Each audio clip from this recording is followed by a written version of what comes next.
Hello everyone, ngasidi food combo plate oina pujare do mayam plate si yeng bada dum khangbirani ko khoigi saugri ga bora ka thongba ama duga Karol Akhabi khajing ne mangan ne toroga hawai sangbi ne toroga phasana sema ngaujara age du khadana bagi tips and tricks yawi ko aduga thangjing met pa ma morok toroga phasana maroi mapang hapaga sema phasana mela age ado ahan bagi mathel sidi Karol Akhabi dei haurage si Karol Akhabi se khakuina changidana अदुदुगे दु कारम खाबिसे हाना चामथोकपा टिंगबा खोटपा अदु cam लेते को सिदैसिदा अखोइना अहानबदा सोइरबा मतुंगदा थुमजे चाइसनबिरनेबको अखोइगे इनेमपोकना ताकपिरकपने इमाना ताकपिरकपनेबको सुमाइना तोछलगा थम्मो अदुगा मसागी मचुम ताजरकपदो अदु चुमथोकदबने हाय अदो सुमाइ तोरगा तोछलगा थम्बिरने मकुम गुपसलबको को अदो इसिंग खितंग खिअने अदुगा फजना तै तोसलम मतुंगदा महीजे मसागी महीजे ताजरकपजे सिजे फजना चुमथोअनेबको अदो खाबा पाम्बीदबा मीसिंगी ओइना अयामना अइना सि शेयर तौजरकपनेबको आइदि अखाबजे याम पामे सुमाइना दुम सोइरगा मोरक मेपदसु दुम कोलगा चाइको आइदि अदुम अखाबजे दुम खर पामजेबा अदुना खाबा पामदबा चादि याम चानिंगबा अदुगा कानाबदो दु लौनिंगबसिंगी ओइना खादनबगी mayam khamala di chaning de dana ko chaba ngam de dana adu gi khitang magi akhabai mei je sumthokna ba sumaina thum hapchalaga mei je sumthoka thambi doine ba do ahan ba da khoina khajing ne mangan jin sumaina tok thoga hana thamgi doine ba ko ado mangan ngobagi kano se part se ena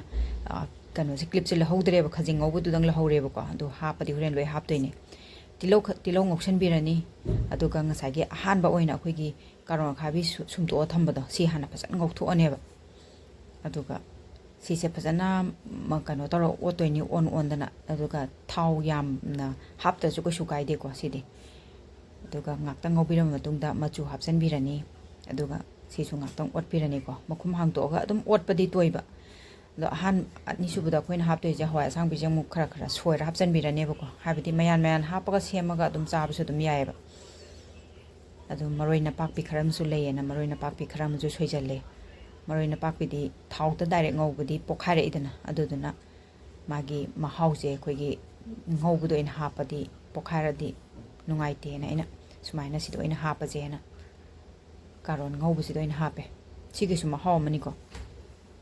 दुगा थुम जाइसन बिरानी थुम थुना मुन्नबगी दमक्ता अदुगा सिसिंग ओला ngौबिरानी को nga the मयाम Karol Akhabi की कानाबा मयाम अमसु लेको सिसे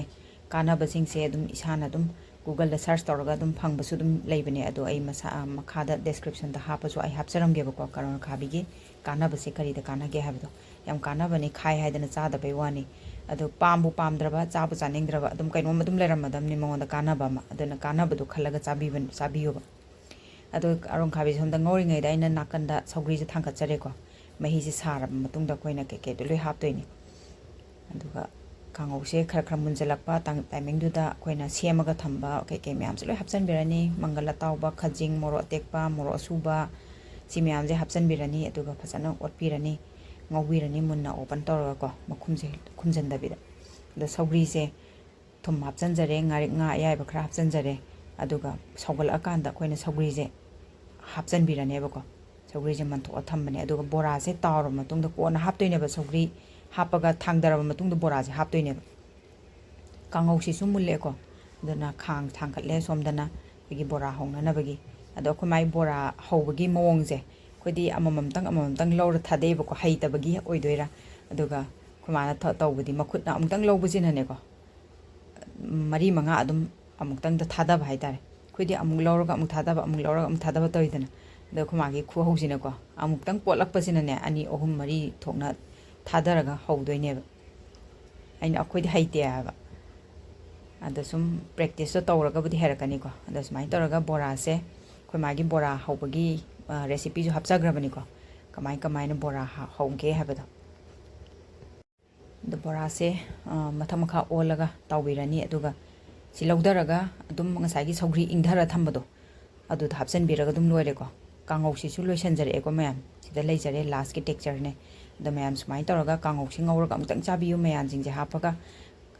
आलू के केम हापते बिदको खजिंग ने दु मरोय मपांग सि हापगा दम तौबा अदुगा लास्ट ओइना अखोइगी रेसिपी से थांगजिंग सिंजु ने मोरक मोरक ने ngari ने थुम ने तौरगा फचन मेट पिरे को अदु खुदना दि पाइजरे कैगिनो दि अदु खुदना मेट पना खरा नुंगाराने न सिमदि Khudna सुमाइ तौरगा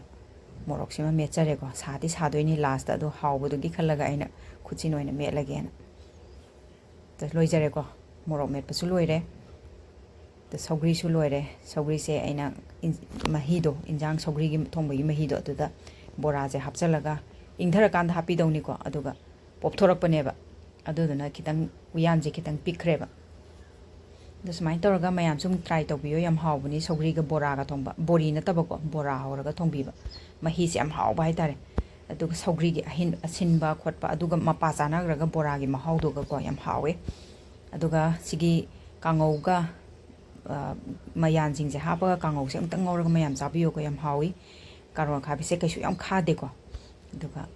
koigi thangjing met pasiga mayam food combo plate se kamain tawge mayam kari food combo na hena pambi bage habidusu habiramo aduga nauna thengnabiba egi channel sibu nauna thengnabiba yawraga de subscribe tawshin biramo mathangda no ba food combo plate mayam borake ko aduga like comment share tawbu kawbirangano ngasigi ti pa